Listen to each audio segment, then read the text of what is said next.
नमस्कार किसान भाइयों, कार्यक्रम कृषि दर्शन के आज के अंक में आप सभी का बहुत बहुत स्वागत है। किसान भाइयों, हम अपने कार्यक्रम के अंतर्गत बहुत सारे विषय जो कि खेती किसानी से जुड़े हैं उनको लेकर आते हैं। कभी कभी हम बात करते हैं खेती किसानी की, कभी हम अनाज की, कभी हम बात करते हैं फूलों की, बाग बागीचों की। आज के अंक में हम बात कर रहे हैं कि मोटा अनाज जो कि बहुत ज़्यादा गुणवत्तापूर्ण है आपकी सेहत के लिए, किसान भाई इससे कैसे लाभ ले सकते हैं अपने खेतों में उगाकर। तो चलिए, मोटा अनाज की खेती किस प्रकार से करें, इस विषय को लेकर आज जानकारी दे रहे हैं। हमारे स्टूडियो में हमारे साथ एक विशेष अतिथि जो कि है भगवत सिंह इटावदिया। ये कृषि विशेषज्ञ हैं, भोपाल से आए हुए हैं हमारे साथ में। नमस्कार सर, बहुत बहुत स्वागत है। सबसे पहले तो आप हमारे किसान भाइयों को ये बताइए कि मोटा अनाज होता क्या है। देखिए, मोटा अनाज एक खाने का अनाज है। हाँ जी। ये पुराने समय में लोग आज से 50 साल पहले इसको परंपरागत खेती के रूप में करते थे, लेकिन आज लगभग 1965-66 से जब से हरित क्रांति आई, उसके बाद से लोगों ने मोटा अनाज को उगाना बंद कर दिया। गेहूं और धान पे लोगों का रुझान बढ़ता गया। गेहूं और धान की खेती करते गए, इससे क्या है कि प्रोडक्शन ज़्यादा होता है, लोगों को लाभ ज़्यादा होता है, जबकि लोग अपने स्वास्थ्य के प्रति इतने जागरूक नहीं हुए हैं। आज देखा जाए तो लगभग 50 साल पहले हम मोटा अनाज खाते थे, हमारी थाली में मोटा अनाज सजता था, लेकिन आज देखा जाए तो मोटा अनाज हमारी थाली से निकलता जा रहा है। हम लोगों ने उसको खाने से मुंह मोड़ लिया है। तो मोटा अनाज एक लघु धान्य है, आप इसको मिलेट क्रॉप भी बोल सकते हैं, सूक्ष्म तत्व पोषक अनाज बोल सकते हैं। इस संबंध में मैं आपको मैडम बताना चाहता हूं किसान भाइयों को कि वर्ष 2022-23 को हमारे केंद्र सरकार ने और पूरे अंतर्राष्ट्रीय लेवल पर पोषक अनाज वर्ष घोषित किया है। इसमें लोगों को मोटा अनाज के प्रति रुचि लाने के लिए, जागरूक करने के लिए ये वर्ष मनाया जाएगा। तो इसमें मोटा अनाज के संबंध में हर स्टेट में अलग अलग प्रोग्राम होंगे, ताकि किसान भाई अपने मोटा अनाज से जागरूक हो और उसकी खेती करें, वापस से मोटा अनाज के प्रति रुझान हो। तो मोटा अनाज में मैं बताना देना चाहता हूँ कि मोटा अनाज में एक तो आपका आता है मक्का। मक्का आता है, ज्वार आती है, और कोदो कुटकी आती है, रागी आती है, बाजरा आता है। तो ये मोटा अनाज में आते हैं। खासकर ये मोटा अनाज एक और मैं बता देता हूँ कि ऐसे अनाज है जिनको मतलब उगाने में, किसान भाइयों को उगाने में ज़्यादा मेहनत की ज़रूरत नहीं पड़ती है। और दूसरी बात, कैसी भी भूमि हो, जैसे उथली भूमि हो, कम पानी वाली भूमि हो, ऐसी भूमि में किसान भाई उसको उगा सकते हैं। और मोटा अनाज खासकर अपने ऐसे किसान उगाते हैं, आज के परिवेश में देखा जाए तो जो आदिवासी बाहुल्य क्षेत्र हो। तो आदिवासी क्षेत्र में जो लोग बेचारे गरीब परिवार है, गरीब जो किसान है, वो मोटा अनाज को उगाते हैं। वो इसलिए भी उगाते हैं मोटा अनाज को कि मोटा अनाज क्या है कि 50 से 60 दिन की फसल देती है, वो जल्दी खाने में वो उनको मिल जाती है। और बेचारे गरीब किसान क्या रहते हैं कि अनाज अपना गेहूं और धान को परचेस नहीं, खरीद नहीं पाते हैं, तो अपने खाने में उसको यूज़ करते हैं, और मोटा अनाज इसलिए वो उगाते हैं। प्रदेश में कौन कौन से ऐसे जिले हैं, कौन कौन सी जगह है जहाँ पर मोटे अनाज की खेती होती है? देखिए, मोटा अनाज में देखा जाए तो आपका मक्का को देखेंगे तो आज प्रदेश में मक्का के प्रति लोग जागरूक हुए हैं। ये इसलिए भी हुए हैं कि सोयाबीन, आपने देखा होगा 2 से 3 साल सोयाबीन पिटती जा रही है, सोयाबीन का प्रोडक्शन नहीं हो रहा है, उसकी जगह पे लोग मक्का को ले रहे हैं। मक्का का तो प्रोडक्शन बढ़ रहा है मैडम, लेकिन देखा जाए तो आपका बाजरा मेनली क्या है कि बाजरा का प्रोडक्शन कम होता है। और अपने मध्य प्रदेश में देखा जाए तो इसमें बाजरा में 4 जिलों में ज़्यादा से ज़्यादा प्रोडक्शन होता है। जैसे कि देखा जाए आपका मुरैना हो गया, शिवपुरी हो गया, शिवपुरी, मुरैना, भिंड और श्योपुर, इन 4 जिलों में मोटा बाजरा की खेती होती है। और कोदो कुटकी का बाहुल्य क्षेत्र आपका जबलपुर संभाग में भिंड, ये आपका भिंड नहीं, मंडला, डिंडोरी, कटनी, सिंगरौली, रीवा, सतना, और इधर आपके होशंगाबाद में आपका बैतूल, और शहडोल में अनूपपुर, उमरिया, इधर आपका जबलपुर संभाग में भी देखा जाए तो कुछ बेल्ट में झाबुआ, अलीराजपुर, जहाँ पे आदिवासी बाहुल्य क्षेत्र है, वहाँ कोदो कुटकी की खेती होती है।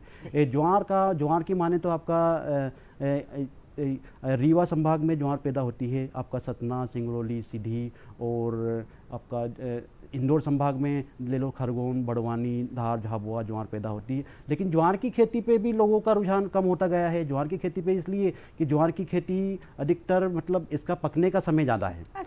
इसके कारण से लोग कम समय में पकने वाली खेती पे गए हैं, जिससे कि साल में किसान 2 से 3 फसल ले सके। ज्वार की खेती एक तो अब कम लोग बोते हैं, इसलिए कम बोते हैं कि आदिवासी लोग ही बेचारे ज्वार की खेती बोते हैं, बाकी मालवा में नहीं बोते। इसलिए भी नहीं बोते कि कम क्षेत्र में होगी, या एक प्लाट में खेती अगर लेते हैं तो वो क्या रहता है कि पक्षी खा जाते हैं या जंगली जानवर खा जाते हैं। तो ये अपनी मोटा अनाज की फसलें हैं, इन्हें इस तरह से किसान भाई अपना उगाते हैं। जी आप हमारे किसान भाइयों को ये बताइए कि मोटा अनाज मनुष्य के स्वास्थ्य के लिए कितना लाभकर है, और अगर हमारे किसान भाई उसे अपने खेतों में लेंगे तो उन्हें कितना लाभ मिल सकता है? देखिए, आज के समय में मोटा अनाज के प्रति लोगों का रुझान बढ़ रहा है। जी, जी, आने वाली पीढ़ी में देखा जाए तो मोटा अनाज नहीं समझ रहे, लेकिन जो भी अभी के परिवेश में देखेंगे तो मोटा अनाज के प्रति लोगों का रुझान इसलिए बढ़ा है कि स्वास्थ्य के प्रति बहुत लाभदायी है। बाजरा खाने में, और इसमें फाइबर रहता है, आपका बाजरे में कार्बोहाइड्रेट रहता है लगभग 67% देता है, प्रोटीन 11% देता है। ऐसे आपका ज्वार ले लो, और रागी तो आप मधुमेह जिनको डायबिटीज़ है उनके लिए बहुत लाभकारी अनाज है, और रागी अपना भारत का मूल अनाज है, अपने यही इसका उद्गम हुआ है।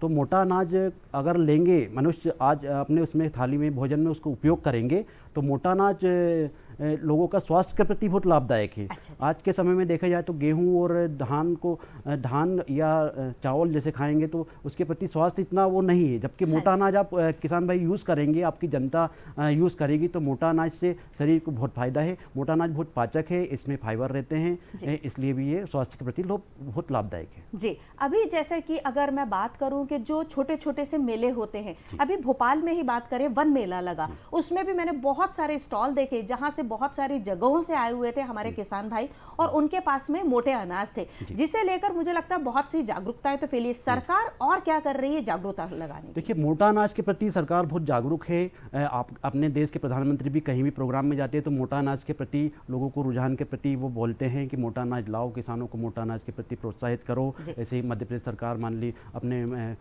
सीएम साहब भी हर मीटिंग में हर जगह बोलते हैं कि मोटा अनाज के प्रति जागरूक करो, कोई सा प्रोग्राम बनाओ, मोटा अनाज को चलन में लाना है, मोटा अनाज को वापस से मतलब किसानों का भोजन बनाना है। तो मोटा अनाज के प्रति केंद्र सरकार की एक योजना चल रही है, लगभग 2014-15 में एक मोटा अनाज का प्रोग्राम भारत सरकार ने दिया है मध्य प्रदेश में। इसमें उस समय मोटा अनाज में मक्का, ज्वार और आपका बाजरा ये फसलें ली गई थी, लेकिन जब मोटा अनाज का उपयोग देखा तो भारत सरकार ने एक प्रोग्राम और बनाया जिसको बोलते हैं न्यूट्रिसीरियल। अब न्यूट्रिसीरियल प्रोग्राम हम अपने मध्य प्रदेश में 2018-19 से लॉन्च किया गया है। इसमें न्यूट्रिसीरियल प्रोग्राम में 4 फसलें ली गई है, इसमें बाजरा है, आपका ज्वार है और कोदो कुटकी है। ये अलग अलग जिलों में भारत सरकार ने उत्पादन के हिसाब से प्रोग्राम दिए हैं मध्य प्रदेश में। मोटा अनाज अगर हमारे किसान भाई लगाए तो क्या कुछ विशेष मिट्टी, कुछ विशेष जलवायु की आवश्यकता पड़ती है? किसान भाई किस समय में इसको लगा सकते हैं और कैसी मिट्टी होनी चाहिए? देखिए, मैक्सिमम मोटा अनाज की फसलें खरीफ की फसल है, खरीफ में ही इसको उगाते हैं, लेकिन आप ये फसल इतनी अच्छी है कि इसको किसी प्रकार की उर्वर भूमि की आवश्यकता नहीं होती है। इसमें किसी प्रकार का रसायन खाद की ज़रूरत नहीं होती है, किसी प्रकार के आपका दवाई की ज़रूरत नहीं पड़ती है। इसमें सिर्फ आपको जैविक खाद से मोटा अनाज अच्छा पैदा होता है, और इसके लिए भूमि देखा जाए तो मोटा अनाज के लिए विशेष भूमि की आवश्यकता नहीं होती है। आपको पहाड़ी भूमि में भी मोटा अनाज उग सकता है। आप देखा होगा मंडला डिंडोरी में पहाड़ी एरिया है, वहाँ पे लोग कोदो कुटकी की खेती करते हैं। और मौसम देखें तो शुष्क मौसम इसके लिए बेस्ट है, बाकी मौसम का भी इस पर कोई प्रभाव नहीं पड़ता है। तो मोटा अनाज के लिए भूमि का इतना वो नहीं है। बाकी अपन देखा जाए तो मोटा अनाज के लिए जैविक खाद का उपयोग अच्छा है। जैविक खाद इसमें डालेंगे तो पूरा आपका अनाज रहेगा, पूरा जैविक रहेगा और स्वास्थ्य के प्रति बहुत लाभदायक रहेगा। जी जी जी। मोटा अनाज जो है, इसमें पानी का जो प्रबंधन है, किसान भाइयों को कितना कम पानी में अच्छा हो सकता है या ज़्यादा पानी की ज़रूरत पड़ती है? देखिए, आप एक तुलना करें तो धान का अगर आप 1 किलो आप अनाज पैदा करेंगे तो उसमें 4000 लीटर पानी की आवश्यकता होती है। और जबकि मोटा अनाज, ये कोदो कुटकी, रागी, इनमें आप पानी का उपयोग करेंगे तो इसमें नाम मात्र पानी में आपका मोटा अनाज पैदा होता है। इसमें आपका पानी प्रबंधन की जरूरत भी नहीं है। मतलब इसमें क्या रहता है कि किसान भाई कोई सी भी भूमि हो, कैसी भी भूमि हो, गेरी हो, उथली हो, किसी प्रकार की मिट्टी हो या आपका पत्थर वाली मिट्टी हो, तो इसमें आप मोटा अनाज पैदा हो जाता है। इसमें विशेष मिट्टी की ज़रूरत नहीं होती है, विशेष जलवायु की आवश्यकता नहीं होती है। मेनली ये फसल होती है तो खरीफ की फसल होती है, इसमें अपना किसान खरीफ में उगा सकता है। जी, भारत सरकार के अभी बहुत सारे ऐसे प्रोग्राम्स चल रहे हैं, बहुत सारे कार्यक्रम जिनका प्रोत्साहन बढ़ाया जा रहा है कि आप जो पोषण प्रबंधन है उसके अंदर जहाँ तक सुनने में आया कि मोटा अनाज का बहुत ज़्यादा उपयोग होता है। और मैं जहाँ तक जानती हूँ कि आजकल की जो न्यू जनरेशन है इसको भी कहीं ना कहीं लग रहा है कि अगर हमें स्वस्थ रहना है तो उनके जो डाइट प्लान है उसमें भी मोटा अनाज कहीं ना कहीं धीरे धीरे शामिल हो रहा है, तो उसके विषय में आप क्या कहेंगे? देखिए, मोटा अनाज को डाइट प्लान में आपको करना पड़ेगा। मोटा अनाज से ऐसा नहीं है कि गेहूं, चावल, बाकी दूसरे अनाज के ही अच्छे अच्छे व्यंजन बनाए जाते हैं। आजकल देखा जाए तो कोदो कुटकी, रागी के भी अच्छे अच्छे व्यंजन आते हैं। हाँ डाइट में आपका जैसे कि खिचड़ी आती है, आपका बिस्किट आते हैं, बर्फ़ी आते हैं, काफ़ी कुछ व्यंजन है जो मोटा अनाज से बनाए जाते हैं और बहुत टेस्टी रहते हैं और स्वास्थ्य के प्रति बहुत लाभदायी रहते हैं। तो आने वाली पीढ़ी भी मोटा अनाज के प्रति रुझान बढ़ेगा। बाकी भारत सरकार प्रोग्राम चला रही है तो इससे लोगों को रुझान आ रहा है और किसान भाई मोटा अनाज के प्रति अब जागरूक होते जा रहे हैं। वापस से अपना जो है कि मोटा अनाज के प्रति किसान लगाना शुरू कर दिए हैं। जी किसान भाइयों, हमारी चर्चा जारी रहेगी, लेकिन अभी रुकते हैं छोटे से ब्रेक के लिए। आप कहीं मत जाइएगा।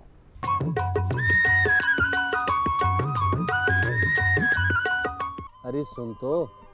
मुझे क्या सुनाना चाहते हो? जो सुनाओ मेरी सौतन को। किसको? अरे वही तुम्हारा मोबाइल फोन जिससे सुबह शाम दिन रात चिपके रहते थे और कहते थे किसान कॉल सेंटर से बातें हो रही हैं। अच्छा ये बात है। हाँ क्यों, क्या हुआ? अब बात नहीं होती क्या? अब तो झट से बात हो जाती है। संबंधी समस्याओं का अपनी भाषा में तुरंत हल पाने के लिए पूरे भारत में किसी भी फोन से हेल्पलाइन नंबर पर संपर्क करें। किसानों का दोस्त किसान कॉल सेंटर।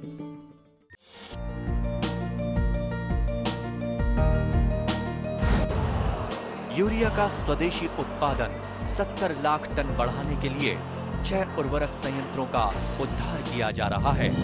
FCIL के गोरखपुर, सिंदरी, तलचर और रामागुंडम संयंत्र, HFCL की बरौनी इकाई और BVFCL की नामरू फोर्थ। सोने पर सुहागा ये है कि देश में अब बनेगा सिर्फ नीम लेपित यूरिया, क्योंकि इससे होगा किसानों का फायदा ही फायदा।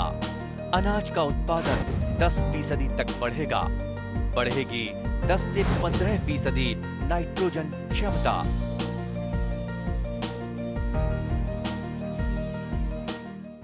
किसान भाइयों, ब्रेक के बाद आपका एक बार फिर से बहुत बहुत स्वागत है। आज के अंक में हम चर्चा कर रहे हैं कि किस प्रकार से मोटे अनाज की खेती की जाए और मोटा अनाज आपके लिए कितना फायदेमंद है। आप सर हमें ये बताइए कि भारत सरकार कौन कौन सी योजनाएं लेकर आई है मोटे अनाज को पैदावार बढ़ाने के लिए, किसानों भाइयों में उसकी जागरूकता लाने के लिए। देखिए, भारत सरकार का एक प्रोग्राम चल रहा है राष्ट्रीय खाद्य सुरक्षा मिशन।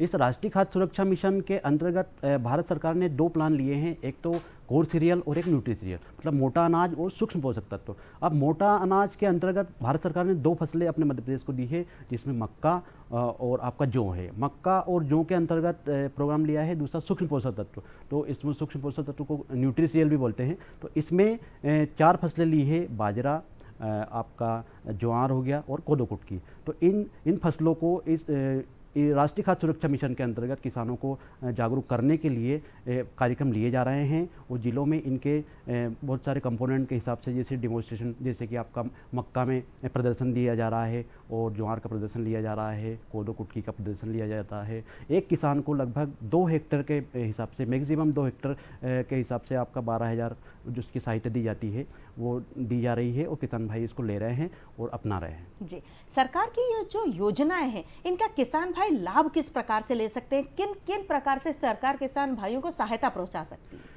देखिए, ये योजनाएं जो होती है सेंट्रल गवर्नमेंट की है योजनाएं हैं, तो ये राज्य सरकार स्तर से आती है, पर यहाँ से संचालनालय स्तर से एक लक्ष्य डिवाइड होता है। लक्ष्य जो है कि ज़िले के एरिया के हिसाब से, और जिस ज़िले में भारत सरकार ने जो आपके फसलें बांटी है उन ज़िलों में लक्ष्य दिए जाते हैं। जैसे कि आप देखें तो मक्का का जो प्रोग्राम लिया जा रहा है अपने मध्य प्रदेश में लगभग 15 ज़िलों में, और ज्वार का प्रोग्राम लिया जा रहा है 8 ज़िलों में। इसी तरह से कोदो कुटकी का प्रोग्राम 15 ज़िलों में लिया जा रहा है, बाजरा का प्रोग्राम 4 ज़िलों में लिया जा रहा है और आपका इस प्रकार से ये प्रोग्राम लिया जा रहा है। तो इन ज़िलों में अपन संचालनालय स्तर से लक्ष्य डिवाइड होते हैं। इन लक्ष्यों को जिले अधिकारी को दिए जाते हैं। जिला अधिकारी फिर अपने ब्लॉक स्तर के अधिकारियों को बांटता है। वहाँ से जो भी अपना ब्लॉक ग्रामीण कृषि विस्तार अधिकारी उनको लक्ष्य देके वो किसानों तक इन घटकों की प्रचार प्रसार के लिए पहलाते हैं और किसान वहाँ उसको जिसमें अपने को लाभ लेना है, जैसे कि किसी किसान को कोदो कुटकी का प्रदर्शन लेना है तो वो अपना ग्राम सेवक को फार्म भर के दे देता है। ग्राम सेवक उसको उसके फार्म को अपना जिलाधिकारी तक पहुँचाता है। वहाँ से किसान को बीज दिया जाता है। बीज जो है कि अच्छी किस्म का होता है, प्रमाणित बीज होता है, सहकारी संस्थाओं का होता है, वो किसान को डिमोन्स्ट्रेशन के रूप में दिया जाता है। बाकी दूसरी भी जैसे कि दवाई लेना है किसान को, कुछ वीडीसाइड लेना है या रसायन लेना है, जो भी लेना है वो किसान अपनी दुकान से लेके उसको बिल को जो ग्राम सेवक के माध्यम से जिलाधिकारी तक पहुंचाता है तो वो एक कैश डीबीटी के माध्यम से किसान के खाते में पैसा आ जाता है। बाकी जो बीज किसान अपना बीज जैसे कि कोदो कुटकी का बीज अपना ले नहीं पाता तो किसान को प्रोवाइड करवाने के लिए एक जिलाधिकारी अपने कोऑपरेटिव सोसाइटी या एनएससी के माध्यम से अच्छी किस्म का बीज किसान को पैदा करने के लिए देता है ताकि वो अधिक से अधिक प्रोडक्शन हो, वो किसान उससे ठगा ना जा सके। जी जी जी, ये तो हमें पता ही है कि न्यूट्रिशन वैल्यू बहुत ज़्यादा है।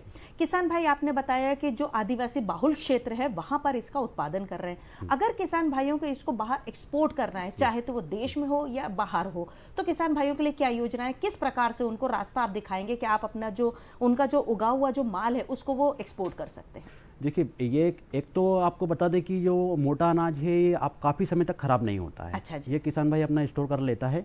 बाकी इसको मक्का का तो समर्थन मूल्य है तो सरकार खरीद रही है, ज्वार खरीद रही है, आपका बाजरा खरीद रही है। बाकी जैसे कि माइनर मिलेट जो अपन बोलते हैं कोदो कुटकी, अब कोदो कुटकी का समर्थन मूल्य सरकार ने डिसाइड नहीं करा है, लेकिन आने वाले समय में इस पर प्लान चल रहा है। भारत सरकार या अपने मध्य प्रदेश सरकार ये उसका समर्थन मूल्य करेगी। लेकिन अभी क्या है, एक छोटे छोटे ग्रुप में जैसे कि मंडला डिंडोर में SRLM मध्य प्रदेश राज्य आजीविका मिशन के माध्यम से वो छोटे छोटे ग्रुप बना के किसानों को एक सहायता प्रदान करते हैं जिससे वो उस मोटा अनाज को छोटे छोटे पैकिंग करके मिड डे मील, जैसे कि स्कूलों में मिड डे मील चलता है वहाँ वो सप्लाई करते हैं। इस तरह से धीरे धीरे वो प्रचलन में आएगा और उनका मतलब मूल्य बढ़ेगा और किसान भाई अपना बेच सकेंगे। जी, ये जो योजनाएं हैं किसान भाइयों तक सही तरीके से पहुंच सके, इसके लिए क्या कोई व्यवस्थाएं की गई है?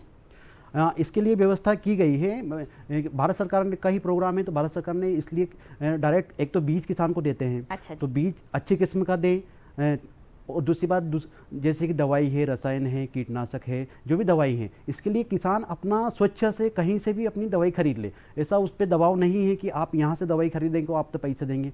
जो भी है उसमें वो अपनी कहीं से भी किसी भी दुकान से दवाई अच्छी किस्म की दवाई खरीदेगा और उसको अनुदान उस पर दिया जाएगा। तो पूरा एक प्रदर्शन एक 6,000 का पैकेज रहता है तो इसमें लगभग 2,000 के आसपास तो बीज का चला जाता है। बाकी जो 4,000 का रहता है उसमें आपका किसान दवाई वाई जो भी उसमें प्रदर्शन में लगता है एक पैकेज दिया जाता है उसको। उस पैकेज के मान से 4,000 का जो है उसको डीबीटी के माध्यम से खाते में पैसे उस किसान को आ जाता है, वो उसका लाभ लेता है। जी, आप क्या किसान भाइयों को अनुशासित करेंगे कि किसान भाई जो रासायनिक खेती करें या मोटे अनाज के अंदर जैविक खाद ही भरपूर होती है? देखिए, मोटा अनाज में रासायनिक खेती की ज़रूरत नहीं है, रासायन देने की आवश्यकता नहीं है, उससे अनाज ढेरीला होता है। अब आजकल के परिवेश में देखा जाए तो बहुत ज़्यादा केमिकल का, रसायनों का उपयोग हो रहा है। इसको देखते हुए मोटा अनाज एक ऐसी फसल है इसमें आपको रसायन की ज़रूरत नहीं रहती है, उसमें जैविक खाद ही पर्याप्त रहता है और जैविक खाद कम मात्रा में ही डालने से मोटा अनाज की खेती हो जाती है और अच्छा उत्पादन होता है। इसलिए आप किसान भाइयों को से मैं अनुरोध करता हूँ कि उसमें कभी भी आप रसायन का उपयोग ना करें, उसमें जैविक खाद ही उपयोग करें और अच्छे से जैविक खाद से वो जैविक आपका अनाज पैदा होगा और स्वास्थ्य के प्रति लाभदायक होगा। जी सर, आए आप हमारे स्टूडियो में और इतनी अच्छी जानकारियां दी हमारे किसान भाइयों के लिए, उसके लिए आपका बहुत बहुत धन्यवाद। नमस्कार किसान भाइयों, आप कहीं मत जाइएगा, अब आप देखिए खबरें खेती की।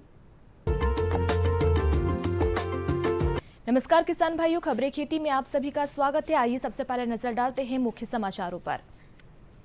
इस वर्ष जायद फसल 80 लाख हेक्टेयर में होगी। हर घर नल से जल योजना के लिए 60,000 करोड़। गेहूं खरीदी के लिए किसानों का पंजीयन जरूरी। जायद में लगाए खीरा और मूंगफली की किस्मों का चयन। और अब खबरें विस्तार से। रबी फसलों की कटाई के बाद मई महीने तक खाली पड़े खेतों में जो फसल लगाई जाती है उसे जायद कहते हैं। इस मौसम की फसलें तेज धूप और सूखी हवाएं सहन कर सकती है। जायद में मक्का, मूंग से मूंगफली तक बोई जाने वाली दलहनी तिलहनी फसलों के लिए कृषि मंत्रालय ने व्यापक रणनीति तैयार की है। मंत्रालय के अनुमान के मुताबिक देश में लगभग 53 लाख हेक्टेयर में जायद फसलों की बुआई होगी, जिसमें गर्मियों में लगाई जाने वाली धान का क्षेत्र शामिल नहीं है। धान सहित जायद फसलें लगभग 80 लाख हेक्टेयर में ली जाएगी। गत वर्ष भी 80 लाख हेक्टेयर में फसलें ली गई थी। जायद सम्मेलन में कृषि मंत्रालय के मुताबिक इस वर्ष मूंग 18 लाख हेक्टेयर, मूंगफली 8 लाख हेक्टेयर, मक्का 9 लाख हेक्टेयर में लगाने का अनुमान है। केंद्रीय कृषि मंत्री श्री नरेंद्र सिंह तोमर के मुताबिक देश की विविध भौगोलिक एग्रो क्लाइमेटिक परिस्थितियों के अनुसार गर्मियों की फसलें अधिक लेना चाहिए। ये किसानों को कम समय कम लागत में अतिरिक्त आमदनी देने वाली होती है। सम्मेलन में संयुक्त सचिव कृषि के अनुसार जायद फसलों में दलहनी एवं तिलहनी फसलों को बढ़ावा देने के लिए targeted rice fallow area programme को 15 राज्यों में केंद्रित कर गति दी जाएगी। साथ ही NFSM के तहत गन्ना और अन्य तिलहनी फसलों में अंतर्वर्ती खेती पर जोर दिया जाएगा। इसके साथ ही राष्ट्रीय कृषि विकास योजना कार्यक्रम में सब्जियों का क्षेत्र भी रहेगा, जिसमें प्रमुख रूप से कूट वर्गीय सब्जियां शामिल रहेगी। हालांकि जायद फसलों की खेती भी सीमाएं भी होती है। इस मौसम में कम नमी की आवश्यकता वाली फसलें ही लगाई जा सकती है।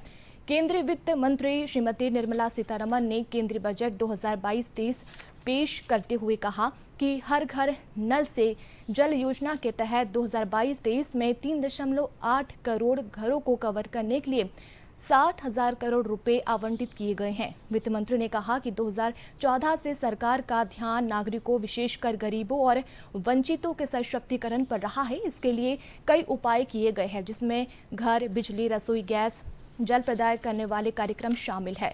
वित्त मंत्री ने कहा कि वर्तमान में हर घर नल से जल के अंतर्गत 8.7 करोड़ घरों को कवर किया गया है, जिसमें 5.5 करोड़ घरों को पिछले 2 सालों में नल जल प्रदान किए गए हैं।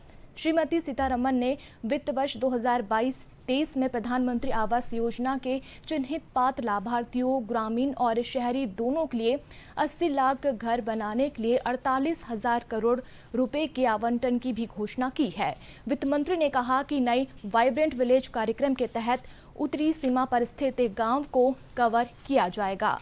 केंद्रीय वित्त मंत्री ने कहा कि सरकार ने सहकारी समितियां और कंपनियों के बीच समान अवसर उपलब्ध कराने के लिए सहकारी समितियों के लिए वैकल्पिक न्यूनतम कर दर को वर्तमान 18.5% से घटाकर 15% करने का प्रस्ताव रखा है। उन्होंने कहा कि सरकार ने ऐसी सहकारी समितियों पर अधिभार जिनकी कुल आय 1 करोड़ रुपए से अधिक तथा 10 करोड़ रुपए तक है, वर्तमान में 12% से घटाकर 7% करने का भी प्रस्ताव रखा गया है। मध्य प्रदेश में समर्थन मूल्य पर गेहूं खरीदी के लिए 5 मार्च तक किसान रजिस्ट्रेशन करा सकते हैं। इस बार किसानों को नई सुविधाएं दी गई है। किसान किस सेंटर पर अपनी उपज बेचना चाहते हैं, किस तारीख को उपज लेकर आएंगे, ये तय करने की सुविधा किसानों को दी गई है। किसान रजिस्ट्रेशन के समय इन दोनों विकल्पों का इस्तेमाल कर सकते हैं। कियोस्क, लोक सेवा केंद्र, कॉमन सर्विस सेंटर, निजी व्यक्ति द्वारा संचालित साइबर कैफे पर रजिस्ट्रेशन की शुल्क भी शासन ने 50 रुपए तय कर दिए हैं। गौरतलब है कि पिछले वर्ष का रजिस्ट्रेशन मान्य नहीं होगा। किसानों को नया रजिस्ट्रेशन कराना होगा। नए सिरे से पंजीयन प्रक्रिया होगी। किसानों को पंजीयन कराते समय जमीन की किताब, आधार कार्ड, बैंक अकाउंट की पासबुक, बैंक अकाउंट से आधार कार्ड लिंक होना चाहिए। अगर खाते से आधार कार्ड लिंक नहीं है तो भुगतान अटक सकता है। जिन किसानों के खाते और आधार लिंक ना हो वह ये काम करा ले। किसान का पंजीयन उसी स्थिति में होगा जब भू अभिलेख में दर्ज खाते, खसरा, आधार कार्ड का मिलान हो। सभी किसान पंजीयन करा सकते हैं। उपार्जन पंजीयन और फसल बेचने हेतु उपार्जन केंद्र, तिथि तथा टाइम स्लॉट चयन करने की समयावधि भी जारी की गई है, जिसके अनुसार पंजीयन कार्य 5 फरवरी से 5 मार्च तक उपार्जन केंद्रों पर प्रातः 7 बजे से रात्रि 9 बजे तक, ग्राम पंचायत, जनपद पंचायत, तहसील कार्यालय में स्थापित सुविधा केंद्रों पर कार्य दिवसों कार्यालयीन समय पर किया जा सकेगा। फसल बेचने हेतु उपार्जन केंद्र, तिथि एवं समय स्लॉट का चयन हेतु अवधि 7 मार्च से 20 मार्च तक नियत की गई है। खरीदी अवधि की समयावधि तिथि 25 मार्च से 15 मई तक नियत की गई है। जायद की फसल के लिए 15 मार्च तक खीरे की बोनी किसान भाई कर सकते हैं। नकदी फसल खीरा छोटी जोत के किसानों के लिए आमदनी का बेहतर जरिया बन रहा है। सभी तरह की मिट्टी में होने वाले खीरे की फसल के लिए किस्मों का चयन ज़रूरत के मुताबिक किया जा सकता है, जिसमें जापानीज, लॉन्ग ग्रीन, स्टेट एड, पूसा सहयोग, प्रिया, पॉइन, सेठ, शीतल, कल्याणपुर, हरा, लंबा, पूसा खीरा, बालम खीरा आदि का चयन किया जा सकता है। किसान भाई खेत की तैयारी कर बोने के लिए 80 से 85% अंकुरन क्षमता वाला बीज 2.5 से 3.5 किलोग्राम प्रति हेक्टेयर की दर से उपयोग करें। ध्यान रहे कि बीज को बोने से पहले 3 ग्राम थाइरम दवा से उपचारित जरूर करें। वैज्ञानिक द्वारा सुझाई गई उर्वरक की मात्रा पर्याप्त सिंचाई के साथ फसल की वैज्ञानिक तरीके से देखरेख करें। फसल की गुणवत्ता बनाए रखने के लिए पौधों को सहारा देने की व्यवस्था करें। बांस बल्ली बांधकर रस्सियों से बेले लटका दें। पौधों में सक्रिय जड़ों के पास 25 किलो गोबर खाद, 160 से 200 ग्राम अमोनियम सल्फेट, 250 से 300 ग्राम हड्डी का चूरा तथा 50 ग्राम म्यूरेट ऑफ पोटाश प्रति पौध डालें। किसान भाइयों को मूंगफली की किस्मों के चयन में कई बार असमंजस की स्थिति बनती है। ऐसे में वैज्ञानिकों से परामर्श और ज़रूरत के मुताबिक किस्मों का चयन किया जाना चाहिए। जूनागढ़ 11 ये किस्म 107 से 116 दिन में पककर तैयार हो जाती है। इसमें फलियों की औसत पैदावार 10 से 15 क्विंटल प्रति हेक्टेयर होती है। तेल की मात्रा 49.9% तक पाई जाती है। ये किस्म विशेषकर ग्रीष्म खेती के लिए उपयुक्त होती है। AK 12 से 24 ये किस्म 105 से 110 दिन में पककर तैयार हो जाती है, जिसमें कलियों की पैदावार 10 से 15 क्विंटल प्रति हेक्टेयर होती है। इसमें तेल की मात्रा 48.5% तक पाई जाती है। गंगापुरी ये किस्म 90 से 100 दिन में पककर तैयार हो जाती है। ये किस्म में फलियों की पैदावार 15 से 20 क्विंटल प्रति हेक्टेयर में होती है। ज्योति ये किस्म 105 से 110 दिन में पककर तैयार हो जाती है। इसमें फलियों की पैदावार 15 से 20 क्विंटल प्रति हेक्टेयर में होती है। ये किस्म 53 दिन में पक जाती है। इसमें जड़ सड़न और कॉलर रॉट का प्रभाव कम पाया जाता है। तो किसान भाइयों, आज की खबरें खेती में इतना ही। दीजिए अनुमति। नमस्कार। किसान भाइयों, ये तो था हमारा आज का कार्यक्रम कृषि दर्शन का अंक। आज के अंक में हमने बात करी कि किस प्रकार से हमारे किसान भाई मोटे अनाज की खेती करके लाभप्रद हो सकते हैं। किसान भाइयों, अगले अंक में फिर होगी मुलाकात कुछ अन्य कृषि संबंधित जानकारियों के साथ। तब तक के लिए मुझे आज्ञा दीजिए। नमस्कार।